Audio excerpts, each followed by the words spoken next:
ಎಲ್ಲರಿಗೂ ನಮಸ್ಕಾರ. ಪ್ರದೀಪ್ ಈಶ್ವರ್ ಅಂದರೆ ಅವರು MLA ಆಗಿದ್ದು ಮೊದಲನೇದಾಗಿ ನಮ್ಮ ಅದೃಷ್ಟ. ಯಾಕಂದರೆ ಅವ್ರದ್ದು ಧ್ಯೇಯ ಏನಂದರೆ ಮೊದಲನೇದಾಗಿ ಆರೋಗ್ಯ.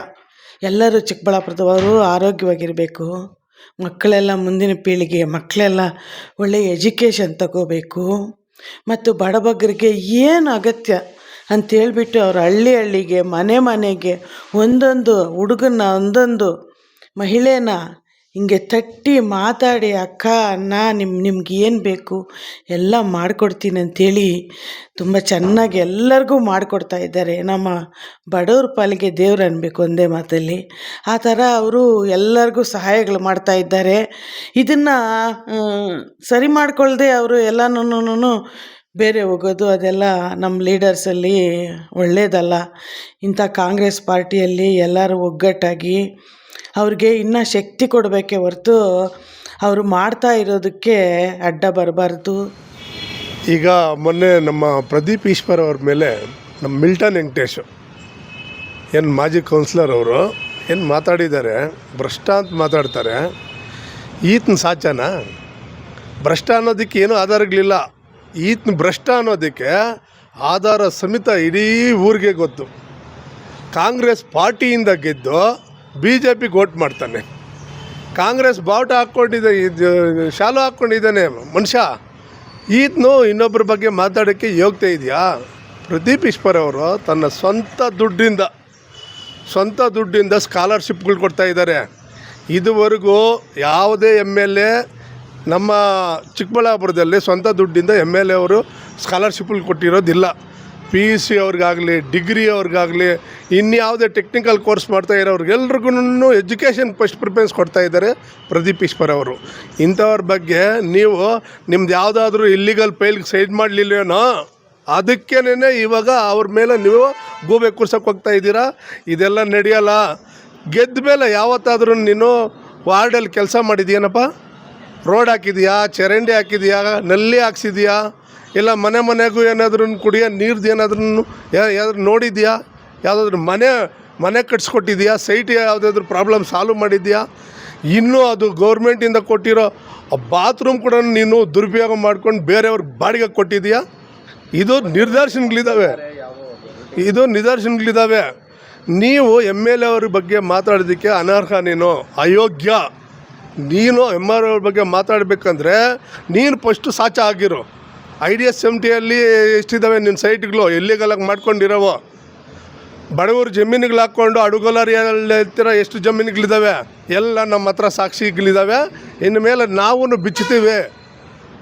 ನಮ್ಮ MLA ಅವ್ರ ಬಗ್ಗೆ ಮಾತಾಡೋಕ್ಕೆ ನಿನಗೆ ಯೋಗ್ಯತೆ ಇಲ್ಲ.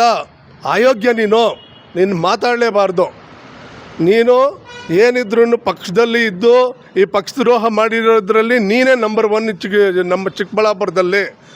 ನೀನು ಬಂದು ಆತನ ಸ್ವಂತ ದುಡ್ಡಿಂದ ಬಡ ಮಕ್ಕಳಿಗೆ ಅಲ್ಲ, ಪ್ರತಿಯೊಂದು ಜಾತಿ ಸಮುದಾಯಗಳಿಗೂ ಇವತ್ತು ಒಂದು ದೇವರ್ತನ ನಿಂತಿದ್ದಾರೆ ರೀ. ಇಂಥ MLA ನಮ್ಮ ಚಿಕ್ಕಬಳ್ಳಾಪುರ ಸಿಕ್ಕಿರೋದು ನಮ್ಮ ಭಾಗ್ಯ. ಅಮ್ಮ ಆಂಬುಲೆನ್ಸ್ಗೆ ಎಷ್ಟು ಒಂದು ವರ್ಷಕ್ಕೆ ಎಷ್ಟು ಖರ್ಚಾಗ್ತಾ ಇದೆ? ಇನ್ನೂ ಒಂದು 5 ಆಂಬುಲೆನ್ಸ್ ಜಾಸ್ತಿ ಮಾಡಿದ್ರು. ಈ ನಡುವೆ ಮಂಚನಹಳ್ಳಿಗೆ 15 ಆಂಬುಲೆನ್ಸ್ ಬಿಟ್ಟಿದ್ದಾರೆ. ಎಷ್ಟು ಆಗುತ್ತೆ? ತನ್ನ ಸ್ವಂತ ದುಡ್ಡಿಂದ, ಸರ್ಕಾರದ ದುಡ್ಡಿಂದ ಅಲ್ಲ. ಇಂಥ MLA ಅವ್ರ ಬಗ್ಗೆ ನೀವು ಭ್ರಷ್ಟ ಅಂತ ಮಾತಾಡ್ತೀರಾ. ನೀನೇ ಅತೀ ಭ್ರಷ್ಟ ಅಂತ ನಾನು ಹೇಳೋಕ್ಕೆ ಈ ಮುಖಾಂತರ ಇಷ್ಟಪಡ್ತೀನಿ. ಏನು ಇತ್ತೀಚೆಗೆ ಕಾಂಗ್ರೆಸ್ ಸರ್ಕಾರದಲ್ಲಿ ದಲಿತ ಸಂಘರ್ಷ ಸಮಿತಿಗಳ ಎಲ್ಲ ಬಣಗಳು ಕೂಡ ಯಥೇಚ್ಛವಾಗಿ ಅವ್ರಿಗೆ ಸಪೋರ್ಟ್ ಮಾಡೋದ್ರ ಮುಖಾಂತರ ಈ ಕ್ಷೇತ್ರದಲ್ಲಿ ಮತ್ತು ರಾಜ್ಯದಲ್ಲಿ ಕೂಡ ಕಾಂಗ್ರೆಸ್ ಸರ್ಕಾರ ಬರೋದಕ್ಕೆ ಪ್ರಮುಖ ಕಾರಣ ಆಗಿದೆ. ಆ ಸಂದರ್ಭದಲ್ಲಿ ಇವತ್ತು ಏನು ಈ ಕ್ಷೇತ್ರದಲ್ಲಿ ಶಾಸಕರಾಗಿ ಗೆದ್ದಿರ್ತಕ್ಕಂಥ ಪ್ರದೀಪ್ ಈಶ್ವರ್ ಅವರು ತುಂಬ ಚಿಕ್ಕ ವಯಸ್ಸಿನ ಹುಡುಗನಾಗಿದ್ದರೂ ಕೂಡ ತನ್ನದೇ ಆದಂಥ ಒಂದು ಕೆಲಸ ಕಾರ್ಯಗಳಲ್ಲಿ ಅವರು ತೊಡಗಿಕೊಂಡಿದ್ದಾರೆ. ನಮ್ಮ ಊರಿಗೆ ನಮ್ಮ ಶಾಸಕ ಮತ್ತು ಚಿಕ್ಕಬಳ್ಳಾಪುರ ನಮಸ್ತೆ ಚಿಕ್ಕಬಳ್ಳಾಪುರ ಅಂತ ಒಂದು 2 ಕಾರ್ಯಕ್ರಮಗಳು ಇಟ್ಟುಕೊಂಡು ಇವತ್ತು ಪ್ರತಿ ಮನೆಯನ್ನು ತಲುಪ್ತಕ್ಕಂಥ ಕೆಲಸ ಮಾಡ್ತಾಯಿದ್ದಾರೆ. ಅತ್ಯಂತ ಧ್ವನಿ ಇಲ್ಲದವರು ಕೂಡ ಅತ್ಯಂತ ತಳಮಟ್ಟದಲ್ಲಿರ್ತಕ್ಕಂಥ ಕಾರ್ಯಕರ್ತರನ್ನು ಕೂಡ ಭೇಟಿ ಆಗ್ತಕ್ಕಂಥ ಒಂದು ಕೆಲಸಗಳನ್ನು ಅವ್ರು ಮಾಡ್ತಾಯಿದ್ದಾರೆ. ಯಾವುದೇ ಪ್ರತಿ ಹಳ್ಳಿಗೆ ಹೋದರೂ ಕೂಡ ಯಾವತ್ತೇ ಇದುವರೆಗೂ ಸ್ವತಂತ್ರ ಬಂದಾಗಿನಿಂದನೂ ಯಾವುದೇ ಒಬ್ಬ ಶಾಸಕನು ಕೂಡ ಹಳ್ಳಿನಲ್ಲಿರ್ತಕ್ಕಂಥ ಒಬ್ಬ ಸಾಮಾನ್ಯ ಜನನ ಮುಟ್ಟದೇ ಇರ್ತಕ್ಕಂಥ ಕೆಲಸ ಇವತ್ತು ಪ್ರದೀಪ್ ಈಶ್ವರ್ ಮಾಡ್ತಾಯಿದ್ದಾರೆ. ಹಾಗಾಗಿ ಒಂದು ಟೀಮ್ ಇವತ್ತು ಅವರ ವಿರುದ್ಧವಾಗಿ ಏನು ಅವರಿಂದನೇ ಬೆನಿಫಿಟ್ಸ್ ತಗೊಂಡಿರ್ತಕ್ಕಂಥ ಒಂದಷ್ಟು ಜನ ಮುಖಂಡರುಗಳು ಅವ್ರ ವಿರುದ್ಧ ಪಿತೂರಿ ಮಾಡೋದ್ರ ಮುಖಾಂತರ ಅವಹೇಳನಕಾರಿಯಾಗಿ ನಂದಿ ಭಾಗದಲ್ಲಿರ್ತಕ್ಕಂಥ ಒಂದು ತೋಟದ ಮನೆಯಲ್ಲಿ ಒಂದು ಶಾಸಕರ ವಿರುದ್ಧ ಒಂದು ಸಭೆ ಮಾಡಿ ಏನು ಹೀನಾಯವಾಗಿ ಮಾತಾಡ್ತಿರ್ತಕ್ಕಂಥ ವಿಚಾರ ಇವತ್ತು ಅನೇಕ ಪತ್ರಿಕೆಗಳಲ್ಲಿ ಆಗಿರ್ಬೋದು, ಸಾಮಾಜಿಕ ಜಾಲತಾಣಗಳಲ್ಲಿ ಕೂಡ ಹರಿದಾಡಿದೆ. ಅದರ ಪೂರಕವಾಗಿ ಇವತ್ತು ಏನು ಯಲಹಂಕದಲ್ಲಿರ್ತಕ್ಕಂಥ ಒಂದು ಹೋಟೆಲ್ನಲ್ಲಿ ಶಾಸಕರು ಇವತ್ತು ಒಂದು ಸಭೆಯನ್ನು ಕರೆದಿದ್ದರು. ಕ್ಷೇತ್ರದಲ್ಲಿರ್ತಕ್ಕಂಥ ಪ್ರಮುಖ ಮುಖಂಡರುಗಳು ಸುಮಾರು 300-350 ಜನ ಮುಖಂಡರುಗಳು ಆ ಸಭೆಯಲ್ಲಿ ಭಾಗವಹಿಸಿದ್ವಿ. ಆ ಸಭೆಯಲ್ಲಿ ಕಾಂಗ್ರೆಸ್ನ ಜಿಲ್ಲಾಧ್ಯಕ್ಷರಾದಂಥ ಕೇಶವರೆಡ್ಡಿ ಅವರು, ಬ್ಲಾಕ್ ಕಾಂಗ್ರೆಸ್ ಅಧ್ಯಕ್ಷರಾದಂಥ ಜಯರಾಮ್ ಅವರು ಮತ್ತು ನಾಗಭೂಷಣ್ ಅವರು ಕೂಡ ಭಾಗವಹಿಸಿದರು. ಹಾಗೆಯೇ ಇಬ್ಬರು ಮಾಜಿ ಶಾಸಕರುಗಳಾದಂಥ ಬಚ್ಚೇಗೌಡರು, ಅನಸೂಯಮ್ಮ ಅವರು ಕೂಡ ಭಾಗವಹಿಸಿದರು. ಅನೇಕ ಜಿಲ್ಲಾ ಪಂಚಾಯಿತಿಯ ಮಾಜಿ ಸದಸ್ಯರುಗಳು, ನಗರಸಭೆಯ ಸದಸ್ಯರುಗಳು, ಮಾಜಿ ಸದಸ್ಯರುಗಳು ಕೂಡ ಇವತ್ತು ಆ ಸಭೆಯಲ್ಲಿ ಭಾಗವಹಿಸಿ ಮುಂದಿನ ಏನು ಜಿಲ್ಲಾ ಪಂಚಾಯಿತಿ ಮತ್ತು ತಾಲೂಕು ಪಂಚಾಯಿತಿ ಹಾಗೆಯೇ ಗ್ರಾಮ ಪಂಚಾಯಿತಿಗಳು ಬರ್ತಕ್ಕಂಥ ಚುನಾವಣೆಗಳಲ್ಲಿ ಯಾವ ರೀತಿಯಾಗಿ ನಾವೆಲ್ಲ ಕೆಲಸ ಕಾರ್ಯ ಮಾಡಬೇಕು, ಯಾವ ರೀತಿ ಏನು ಕಾಂಗ್ರೆಸ್ನ ಸಂಘಟನೆ ಯಾವ ರೀತಿ ಮಾಡಬೇಕು ಅನ್ನೋದನ್ನು ವಿಸ್ತೃತವಾಗಿ ಚರ್ಚೆ ಆಗಿದೆ. ಆ ಚರ್ಚೆಯ ಮುಖಾಂತರ ಇವತ್ತು ಜನಕ್ಕೆ ಒಂದು ಮೆಸೇಜನ್ನು ಕೊಡ್ತಕ್ಕಂಥ ಕೆಲಸ ಆಗಿದೆ. ಅದ್ರ ಜೊತೆಗೆ ಈ ಒಂದು 15 ದಿವಸ ನಂತರ ಒಂದು ಜಿಲ್ಲಾ ಪಂಚಾಯತಿ ವ್ಯಾಪ್ತಿಯಲ್ಲಿ ಬರ್ತಕ್ಕಂಥ 4 ಗ್ರಾಮ ಪಂಚಾಯಿತಿಗಳ ಪ್ರಮುಖ ಏನು ಬೂತ್ ಮಟ್ಟದ ಕಾರ್ಯಕರ್ತಗಳು ಸೇರಿಸಿ ಸಭೆಗಳು ಮಾಡುವಂಥದ್ದು ಮತ್ತು ಕ್ಷೇತ್ರದ ಜನರನ್ನು ಸೇರಿಸಿ ಸಭೆ ಮಾಡುವಂಥದ್ದು, ಈ ಥರದ ಒಂದು ಒಳ್ಳೆಯ ಒಂದು ವಿಸ್ತೃತವಾದಂಥ ಒಂದು ಆಲೋಚನೆಯನ್ನು ಇಟ್ಕೊಂಡು ಇವತ್ತು ಸಭೆ ಕೂಡ ಆಗಿದೆ. ಇದು ಏನು ಕಾಂಗ್ರೆಸ್ಗೆ ಮತ್ತು ಶಾಸಕರಿಗೆ ಪೂರಕವಾಗಿರ್ತಕ್ಕಂಥ ವಾತಾವರಣವನ್ನು ಈಗ ನಾವು ಸೃಷ್ಟಿ ಮಾಡ್ತಾಯಿದ್ದೀವಿ. ಯಾರು ಏನೇ ಶಾಸಕರು ವಿರುದ್ಧ ಇರ್ಬೋದು ಅಥವಾ ಬೇರೆ ಇರ್ಬೋದು, ಅವರೆಲ್ಲರೂ ಕೂಡ ಟ್ಯಾಂಕ್ ಕೊಡೋಂಥ ಕೆಲಸ ಇವತ್ತು ನಡೆದಿದೆ. ಅದಕ್ಕೆ ಪೂರಕವಾಗಿ ನಾವು ಕೂಡ ಕೆಲಸ ಮಾಡ್ತೀವಿ, ಶಾಸಕರಿಗೆ ಬೆಂಬಲವಾಗಿರ್ತೀವಿ.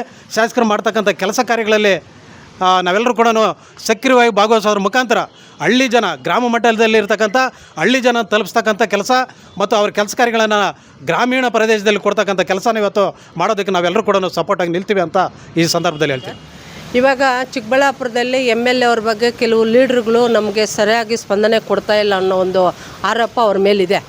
ಬಟ್ ಏನಂತಂದರೆ ಅವರು ಈಗ ಒಂದು 3 ವರ್ಷ ಅವರು ಶಾಸಕರಾಗಿ ಅವರು ಒಂದು ರಾಜಕೀಯಕ್ಕೆ ಹೊಸಬರಾದ್ರು. ಡಿಪಾರ್ಟ್ಮೆಂಟ್ ಏನಿದೆ ಇಲಾಖೆಯವರು ಪ್ರತಿ ಹಳ್ಳಿಗೂ ಹೋಗಿ ಆಯಾ ಹಳ್ಳಿನ ಒಂದು ಸಮಸ್ಯೆಯನ್ನು ಗಣನೆಗೆ ತಗೊಂಡು ಅಲ್ಲೇ ಅದನ್ನು ಪರಿಷ್ಕೃತ ಮಾಡೋವಂಥ ಸಂದರ್ಭವನ್ನು ಅವರು ಒಂದು ಕಾನ್ಸೆಪ್ಟ್ ಇಟ್ಕೊಂಡು ಹೋಗ್ತಾ ಇದ್ದಾರೆ. ಆದರೆ ಅದರಲ್ಲಿ ಕೆಲವರು ನಮಗೆ ಸರಿಯಾಗಿ ಫೋನ್ಗೆ ಕಾಂಟ್ಯಾಕ್ಟ್ ಮಾಡ್ತಾ ಇಲ್ಲ, ಸ್ಪಂದನೆ ಕೊಡ್ತಾ ಇಲ್ಲ ಒಂದು ಆರೋಪ. ಇದು ಒಂದು ಮನೆಯ ಒಂದು ಒಳಗಡೆ ಒಂದು ಇರ್ತಕ್ಕಂಥ ಒಂದು ಜಗಳ. ಆ ಒಂದು ಜಗಳದಲ್ಲಿ ಇದು ಅಣ್ಣ ತಮ್ಮಂದಿರ ಒಂದು ಜಗಳದ ಒಂದು ರೂಪದಲ್ಲಿ ಅವರು ಒಂದು ವೇಳೆ ಶಾಸಕರ ಮೇಲೆ ಅದು ಆರೋಪ ಮಾಡಿದರೂ ಕೂಡ ಅದು ಸತ್ಯಕ್ಕೆ ಅವರು ದೂರ ಆಗಿರ್ತಕ್ಕಂಥ ಆರೋಪ.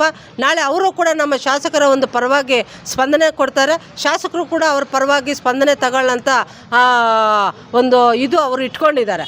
ಆದರೆ ಇವಾಗ ಅವರ ಒಂದು ಕೊಡುಗೆ ಚಿಕ್ಕಬಳ್ಳಾಪುರಕ್ಕೆ ಅಪಾರವಾಗಿದೆ. ಹೆಂಗೆ ಅಂತಂದರೆ ಶಿಕ್ಷಣ ಕ್ಷೇತ್ರದಲ್ಲಿ ಮತ್ತು ಆರೋಗ್ಯ ಕ್ಷೇತ್ರದಲ್ಲಿ ಕೂಡ ಅವರ ಒಂದು ಏನು ಇವಾಗ ಅವರು ಕೊಟ್ಟಿದ್ದಾರೆ ಕೊಡುಗೆ ಅಪಾರವಾಗಿದೆ. ಇವತ್ತು ಮೊನ್ನೆ ತಾನೇ 5 ಹೈಟೆಕ್ ಆಂಬುಲೆನ್ಸ್ ಬಿಟ್ಟರು. 5 ಹೈಟೆಕ್ ಆಂಬುಲೆನ್ಸು ಮೊನ್ನೆ ಕೊರೋನಾ ಟೈಮಲ್ಲಿ ಅನೇಕ ಜನ ಒಂದು ಏನು ವೆಂಟಿಲೇಟ್ ಇಲ್ದಿರ ಅನೇಕ ಜನ ಪ್ರಾಣ ಕಳ್ಕೊಳ್ಳೋಂಥ ಸಂದರ್ಭ ಉದ್ಭವ ಆಯಿತು ಚಿಕ್ಕಬಳ್ಳಾಪುರದಲ್ಲಿ. ಅಂಥ ಒಂದು ಪರಿಸ್ಥಿತಿ ಇದ್ದಾಗ ಅಂಥ ಒಂದು ಪ್ರಾಣ ಉಳಿಸೋಕರ್ತಕ್ಕಂಥ ಕೆಲಸವನ್ನು ಯಾವೊಬ್ಬ ಶಾಸಕರಾಗಲಿ ಯಾವೊಬ್ಬ ಲೀಡ್ರು ಕೂಡ ಯಾವುದೇ ಒಂದು ಪಕ್ಷದವರು ಕೂಡ ಅದನ್ನು ಗಣನೆಗೆ ತಗೊಂಡು ಆರೋಗ್ಯದ ಬಗ್ಗೆ ಅವರು ಗಣನೆಗೆ ಯಾರೂ ತಗೊಳ್ಳಿಲ್ಲ. ಅಂಥ ಒಂದು ಸಂದರ್ಭದಲ್ಲಿ ಇವತ್ತು ನಮ್ಮ ಮಾನ್ಯ ಶಾಸಕರಾದಂಥ ಪ್ರದೀಪ್ ಈಶ್ವರ್ ಅವರು 5 ಹೈಟೆಕ್ ಆಂಬುಲೆನ್ಸ್ ಅಂತಂದರೆ ನಾವೇನೇ ಒಂದು ವಸ್ತುವನ್ನು ಕಳ್ಕೊಂಡ್ರೂ ಕೂಡ ಆ ವಸ್ತುವನ್ನು ಮರಳಿ ನಾವು ಪಡಿಬೋದು. ಬಟ್ ಅದೇ ಒಂದು ಪ್ರಾಣ ಅನ್ನೋ ಒಂದು ವಸ್ತು ಆರೋದ್ರ ಪ್ರಾಣವನ್ನು ನಾವು ಮತ್ತೆ ಪಡ್ಕೊಳ್ಳೋಕ್ಕೆ ನಾವು ಸಾಧ್ಯ ಆಗಲ್ಲ. ಅಂಥ ಒಂದು ಅಪಾರವಾದಂಥ ಕೊಡುಗೆ ಇವತ್ತು ಕೊಟ್ಟಿದ್ದಾರೆ ಅಂದರೆ ಇವತ್ತು ಎಷ್ಟೋ ಜನ ಪ್ರಾಣಗಳನ್ನು ಇವತ್ತು ಉಳಿಸೋ ಅಂಥ ಒಂದು ಕಾರ್ಯಕ್ರಮ ಹಾಕ್ಕೊಂಡಿದ್ದಾರೆ ಅಂದರೆ ನಿಜವಾಗ್ಲೂ ಕೂಡ ಇಡೀ ನಮ್ಮ ಚಿಕ್ಕಬಳ್ಳಾಪುರ ಜನತೆ ಅವರಿಗೆ ನಾವು ಋಣಿಯಾಗಿರಬೇಕು. ಆ ಒಂದರಲ್ಲಿ ಎರಡನೇ ಮಾತಿಲ್ಲ. ಆದಷ್ಟು ಕೂಡ ಅವರು ಎಲ್ಲರನ್ನೂ ಒಂದು ಸ್ಪಂದನೆಗೆ ತಗೊಳ್ತಾ ಇದ್ದಾರೆ, ಎಲ್ಲರನ್ನೂ ಸ್ಪಂದಿಸ್ತಾ ಇದ್ದಾರೆ. ಅದರಲ್ಲಿ ಅವರಲ್ಲಿ ಕೆಲವರಿಗೆ ಇರುಸು ಮುರುಸು ಆಗಿರ್ಬೋದು. ಬಟ್ ಆ ಇರುಸು ಮುರುಸು ಅದು ತಾತ್ಕಾಲಿಕವಾದಂಥ ಇರುಸು ಮುರುಸೆ ಹೊರತು ಅದು ಉದ್ದೇಶಪೂರ್ವಕವಾಗಿ ಯಾರೂ ಅವರೂ ಕೂಡ ಉದ್ದೇಶಪೂರ್ವಕವಾಗಿ ಶಾಸಕರ ಮೇಲೆ ಆರೋಪ ಮಾಡ್ತಾ ಇಲ್ಲ. ಶಾಸಕರು ಶಾಸಕರು ಕೂಡ ಅವ್ರ ಉದ್ದೇಶಪೂರ್ವಕವಾಗಿ ಅವ್ರನ್ನ ದೂರ ತಳ್ತಾ ಇಲ್ಲ. ಆದರೆ ಕೆಲವೊಂದು ಒಂದು ಸಂದರ್ಭಗಳಿಂದ ಕೆಲವು ಇರುಸು ಮುರುಸುಗಳಾಗಿ ಅವರು ಹಿಂದೆ ಇರ್ಬೋದು. ಬಟ್ ಎಲ್ಲರನ್ನೂ ಶಾಸಕರು ವಿಶ್ವಾಸಕ್ಕೆ ತಗೊಳ್ತಾರೆ. ಮುಂಬರುವಂಥ ಪ್ರತಿ ಎಲೆಕ್ಷನ್ಗಳು ಕೂಡ ಅವ್ರನ್ನ ವಿಶ್ವಾಸಕ್ಕೆ ತಗೊಂಡು ಅವರು ಎಲ್ಲದ್ರ ಬಗ್ಗೆ ಇವತ್ತು ಒಂದು ಅಭಿವೃದ್ಧಿ ಕಡೆ ಗಮನ ಹರಿಸ್ತಾರೆ ಅನ್ನೋ ಹೇಳ್ಬಿಟ್ಟು ನನ್ನ ಒಂದು ಇದು ಸರ್.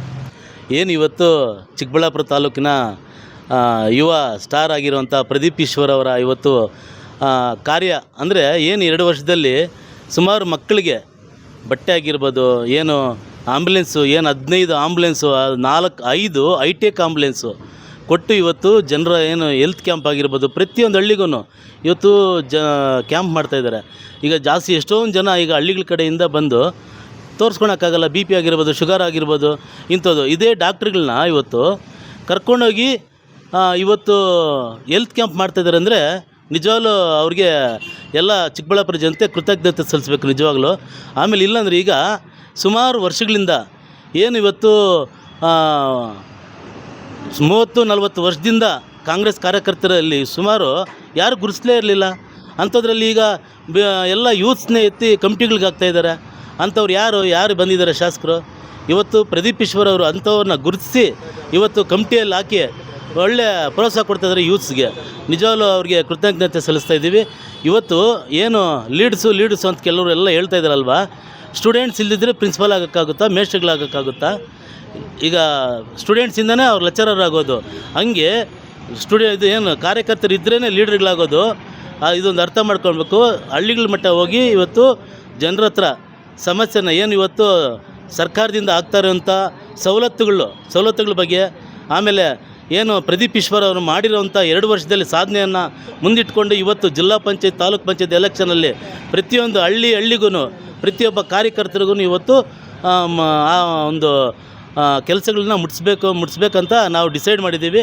ಅದೇ ರೀತಿಯೇ ನಾವು ಹೋಗಿ ಜಿಲ್ಲಾ ಪಂಚಾಯತ್, ತಾಲೂಕು ಪಂಚಾಯತ್ ಎಲೆಕ್ಷನ್ಗಳಲ್ಲಿ ಪಾಲ್ಗೊಂಡು ಯಾರು ಕ್ಯಾಂಡಿಡೇಟ್ ಇರ್ತಾರೋ ಅಂಥವ್ರನ್ನೆಲ್ಲನೂ ಜಯಶೀಲನಾಗಿ ಮಾಡಬೇಕಂತ ನಾವು ಈ ಮೂಲಕ ನಾವು ಒತ್ತಾಯ ಮಾಡ್ತಾಯಿದ್ದೀವಿ. ಮೊನ್ನೆಯಿಂದ ಮಾಧ್ಯಮಗಳಲ್ಲಿ, ತಮ್ಮದೇ ಮಾಧ್ಯಮಗಳಲ್ಲಿ ನಾವು ಗಮನಿಸ್ತಾ ಇದ್ದೀವಿ. ಶಾಸಕರ ಬಗ್ಗೆ ಸ್ವಲ್ಪ ಟೀಕೆ ಟಿಪ್ಪಣಿಗಳೆಲ್ಲ ಹಿರಿಯ ನಾಯಕರು, ಪಕ್ಷದಲ್ಲಿ ಹಿರಿಯ ಕೌನ್ಸಿಲರ್ಸು ಇವರೆಲ್ಲ ಮಾತಾಡ್ತಾ ಇದ್ದಾರೆ.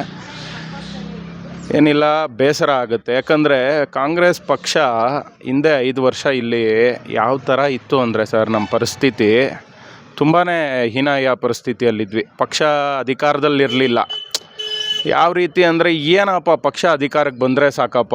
ಯಾಕಂದರೆ ಪಕ್ಷ ಅಧಿಕಾರದಲ್ಲಿದ್ದರೆ ಒಬ್ಬ ಸಾಮಾನ್ಯ ಕಾರ್ಯಕರ್ತನೂ ಅಧಿಕಾರದಲ್ಲಿದ್ದಂಗೆ.